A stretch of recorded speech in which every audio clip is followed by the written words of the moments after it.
Stop scrolling right now. A reality TV star just officially became the mayor of Los Angeles, and the mainstream media is having a complete unhinged meltdown on live television. You have to see this.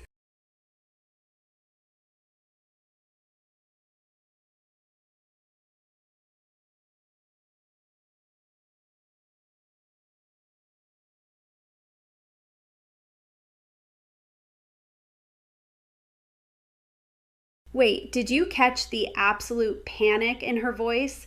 The MSNBC panel is literally malfunctioning on live television. For decades, the progressive elite assumed that Los Angeles was a permanent, untouchable political stronghold. They genuinely believed that voters would just blindly accept rampant crime, filthy streets, and massive corruption as long as there was a legacy politician on the ballot. But Spencer Pratt completely shattered that illusion. Notice how the anchor isn't reflecting on why the incumbent failed. She is just aggressively attacking the voters for daring to demand a change. This is the exact arrogance that caused the establishment to lose the city in the first place.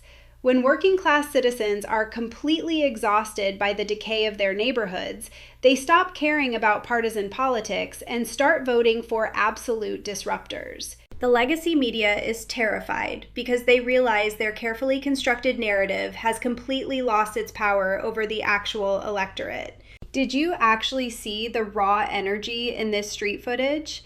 Everyday citizens of Los Angeles aren't waiting for the slow-moving bureaucracy to act. They are out in the streets, physically cleaning up the trash and clearing the sidewalks in pure celebration. This is what a massive political awakening looks like on the ground level.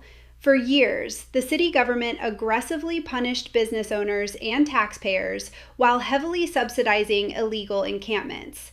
Now that a candidate who promised zero tolerance for street decay has officially won, the community instantly feels empowered to take their city back. When you remove the political red tape and stop enabling lawlessness, the natural pride of the community immediately resurfaces. The establishment media absolutely will not show you this footage because it completely destroys their narrative.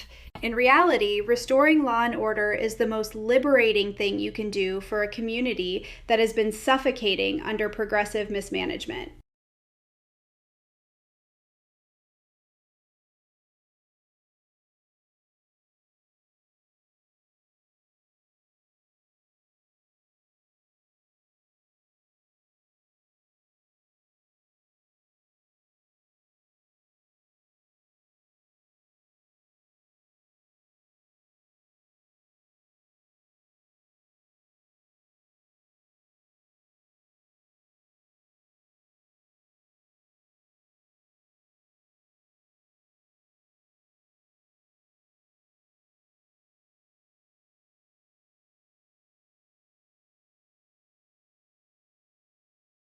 Watch the deeply defensive body language during this concession speech. Karen Bass is standing at the podium, surrounded by her shell-shocked political consultants, entirely refusing to take any personal accountability for the massive electoral loss. Instead of acknowledging that her policies failed the city, she vaguely blames misinformation and outside money for her defeat. This is the absolute hallmark of a career politician who has spent far too long inside an insulated echo chamber. When you spend over $1 billion a year on a homelessness crisis that only gets visibly worse, you don't lose an election because of misinformation. You lose because the voters have functional eyes. The sheer inability of the establishment to engage in any self-reflection guarantees that they will continue to lose ground across the entire country. They would rather blame the voters for being ignorant than admit that their progressive utopia is actually a catastrophic nightmare for the working class.